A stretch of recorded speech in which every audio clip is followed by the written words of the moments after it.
તમામ રાજકીય નેતાઓને કહેવા માંગીશ, મંત્રીઓને કહેવા માંગીશ, સંસદોને કહેવા માંગીશ, ધારાસભ્યોને કહેવા માંગીશ, નેતાઓને કહેવા માંગીશ કે તમે જે એકતાના દર્શન કરાવ્યા છે એ અમારી માટે ગર્વની વાત છે. પરંતુ આજે હું તમને જાહેર મીડિયાના માધ્યમથી કહું છું કે સરકાર તમારું ન સાંભળતી હોય તો આપી દો રાજીનામા. ભાવનગર જિલ્લાના મહુવા તાલુકાના બગદાણા ગામના જે બગદાણા આશ્રમના સેવક છે અને કોળી સમાજના એક આગેવાન છે એવા નવનીતભાઈ બાલદિયાની આજે હોસ્પિટલ ખાતે હું મુલાકાત કરવા માટે આવ્યો હતો. સમગ્ર ગુજરાતની અંદર એક રોષનો માહોલ છે. ખાસ કરીને કોળી સમાજના એક યુવાન ઉપર જાહેરમાં વિડીયો મારફત જે લોહિયાણ અને ઢોર મારવામાં જે રીતના આવ્યો છે ત્યારે સમગ્ર ગુજરાતના કોળી સમાજ અને 18 વર્ણના લોકો ઉપર એક આઘાત લાગ્યો છે કે ગુજરાતની અંદર દિવસે ને દિવસે કાયદો અને વ્યવસ્થાની સ્થિતિ કથળી રહી છે.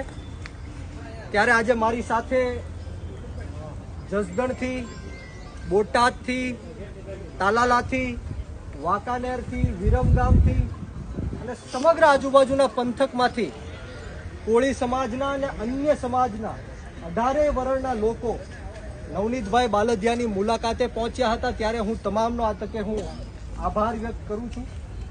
સાથોસાથ સોશિયલ મીડિયાના માધ્યમથી જે કોઈ પણ યુવાનોએ નવનીતભાઈના સમર્થનમાં જે વિડીયો બનાવ્યા છે એમનો પણ આ તકે હું ખૂબ ખૂબ આભાર વ્યક્ત કરું છું. કારણ કે આજના દિવસે ન્યાય મેળવવા માટે સૌથી મોટું હથિયાર જો કોઈ હોય તો એ સોશિયલ મીડિયા છે અને ન્યૂઝ મીડિયા છે.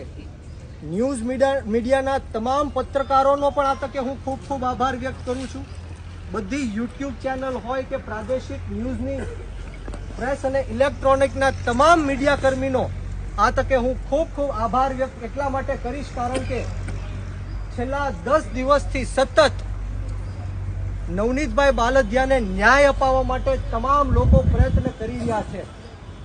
પરંતુ દુઃખ સાથે કહેવું પડે કે ગુજરાતની અંદર સૌથી મોટામાં મોટી વસ્તી જો કોઈની હોય તો એ કોળી સમાજની છે.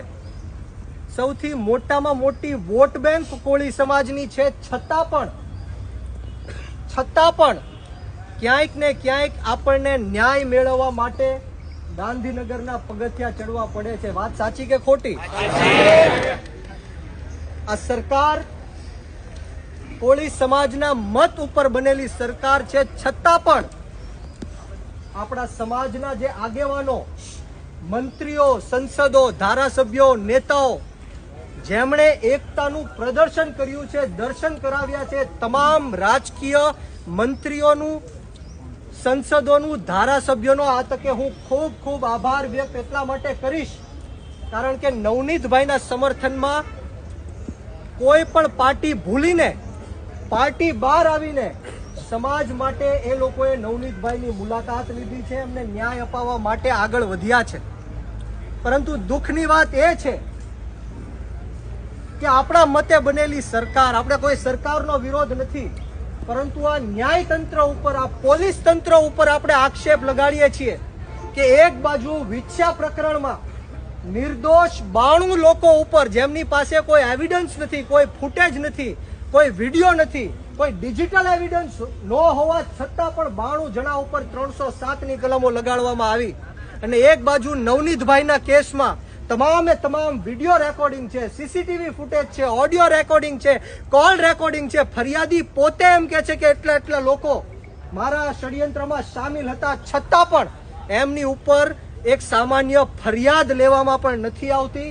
એ આપણી માટે કમનસીબીની વાત છે. વાત સાચી કે ખોટી? આપણે કોઈની અહીંયા ટીકા ટિપ્પણી કરવાની નથી, કોઈનો વિરોધ કરવાનો નથી. સોશિયલ મીડિયાના અને મીડિયાના માધ્યમથી હું તમામ લોકોને કહેવા માંગુ છું કે આ લડાઈ છે કોઈ બે સમાજ વચ્ચેની લડાઈ નથી. આ કોઈ કોળી સમાજ કે આહિર સમાજ વચ્ચેની લડાઈ નથી, આ વ્યક્તિગત લડાઈ છે, આ અસામાજિક તત્વોની સામેની લડાઈ છે। 18 વર્ષના યુવાનોના મારી ઉપર ફોન આવ્યા છે અને નવનીતભાઈને સમર્થન આપ્યું છે। ત્યારે આપ સૌને હું વિનંતી કરવા માટે આવ્યો છું કે કોઈ બે સમાજ વચ્ચે બાધા બોલી કરવાની કોઈ જરૂર નથી। આપણે સંપૂર્ણ રીતના નવનીતભાઈની સાથે ઊભા રહીને એમને ન્યાય અપાવવાનો છે, કારણ કે સમગ્ર ગુજરાતની અંદર આ પહેલો બનાવ નથી। આવા હું 50 બનાવ ગણાવી શકું જ્યાં કોળી સમાજ ઉપર જ અન્યાય અને અત્યાચાર થાય છે। અમરેલી જિલ્લાના લાઠીની વાત કરું તો 30 જેટલા નિર્દોષ કોળી સમાજના લોકો ઉપર 307 લગાડી।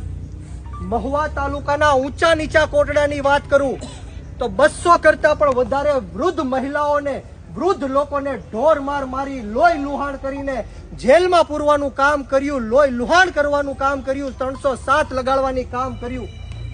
ત્યારે આ પહેલો બનાવ નથી, પરંતુ આ પહેલો બનાવ નથી, પરંતુ હું આપ સૌને વચન આપવા માટે આવ્યો છું કે આ ખાતરી આપવા માટે આવ્યો છું કે આ નવનીતભાઈ બાલદિયાનો છેલ્લો બનાવ છે। આજ પછી ક્યારે કોળી સમાજ ઉપર અન્યાય કે અત્યાચાર થશે તો બધા જ લોકો પાર્ટી ભૂલીને એક મંચ ઉપર આવીને સમાજને ન્યાય અપાવવા માટે હાકલ કરજો। આજે હું તમને સૌને પૂછવા માટે માંગુ છું કે પીઆઈ ની માત્ર બદલી કરાવી દીધી, શું પીઆઈ ની બદલી કરાવવાથી કોળી સમાજને, નવનીતભાઈને ન્યાય મળશે, હા કે ના? શું એસઆઈટી ની રચના કરવાથી ન્યાય મળશે, હા કે ના? આવી હું તમને 50 એસઆઈટીઓ ગણાવી શકું। અમરેલી જિલ્લાના પાયલ ગોટી બેનના કેસમાં પણ એસઆઈટી ની રચના થઈ, કોને ફાંસીના માછડા ઉપર ચડાવ્યા? ટીઆરપી ગેમ ઝોનમાં અગ્નિકાંડ થયો, અનેક નિર્દોષ લોકોના જીવ ગુમાવ્યા, કોને એની ઉપર એસઆઈટી ની રચના થઈ, કોને ફાંસીના માછડા ઉપર ચડાવ્યા? ગંભીરા બ્રિજની પુલની દુર્ઘટના થઈ, એમાં પણ આ એસઆઈટી ની રચના થઈ, કોને ફાંસીની સજા આપી? તો આ ષડયંત્રથી આપણે બચવાનું છે। આ માત્ર ને માત્ર કોળી સમાજનો રોષ છે, એ ઠંડો પાડવાનું કામ છે। કોઈ પીઆઈ ની બદલી કરવાથી નવનીતભાઈને ન્યાય નથી મળી જવાનો, કોઈ એસઆઈટી ની રચનાથી ન્યાય નથી મળી જવાનો, પરંતુ હું કોળી સમાજના યુવાનોને ખાસ કહેવા માંગીશ કે જો કોળી સમાજને પોતાનો હક, અધિકાર અને ન્યાય ન મળે તો કોળી સમાજના યુવાનો જાગૃત થઈ જાઓ। આપણે સરકારની છાતી ઉપર પગ રાખીને હક અને અધિકાર અને ન્યાય છીનવવાની ટેવ રાખજો। ન્યાય છીનવવો પડશે। આવેદન પત્ર દેવાથી, જિંદાબાદ મુર્દાબાદના નારાઓ કરવાથી આપણને ન્યાય મળી જવાનો નથી। આપણે દરેક બનાવોમાં જોયું છે, દરેક ઘટનાઓમાં જોયું છે। આવનારા દિવસોમાં મીડિયાના માધ્યમથી હું સમગ્ર ગુજરાતને કહેવા માંગુ છું અને ખાસ કરીને આ પોલીસ તંત્રને કહેવા માંગુ છું, હર્ષ સંઘવીને કહેવા માંગુ છું કે બહુ મોટી કાયદા વ્યવસ્થાની વાત કરો છો, કાયદામાં રહેશો તો ફાયદામાં રહેશો એવી વાત કરો છો, કાયદો કાયદાનું કામ કરશે એવી વાત કરો છો, કોઈ પણ ચમરબંધીને છોડવામાં નહીં આવે એવી વાત કરો છો। અહીંયા તો પ્રૂફ સાથે નવનીતભાઈ બાલદિયા ઉપર હુમલો થયો છે। ક્યાં છે તમારો કાયદો? ક્યાં છે તમારી વ્યવસ્થા? આ કાયદો કોના માટે છે એ આપણે સમજવું પડશે। આ કાયદો માત્ર ને માત્ર ગરીબ અને પછાત લોકો માટે કાયદો છે। આપણી જેવા નબળા, દબાયેલા, કચડાયેલા, વંચિત, શોષિતો માટે કાયદો છે। અમીર લોકો માટે, રાજકીય છેડા ધરાવતા લોકો માટે આ કાયદો ને વ્યવસ્થા નથી। વાત સાચી કે ખોટી?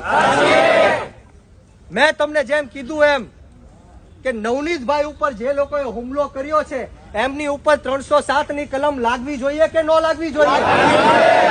છતાં પણ એફઆઈઆર પણ બરાબર કરવામાં આવતી નથી। એ કોળી સમાજ માટે દુઃખની વાત છે।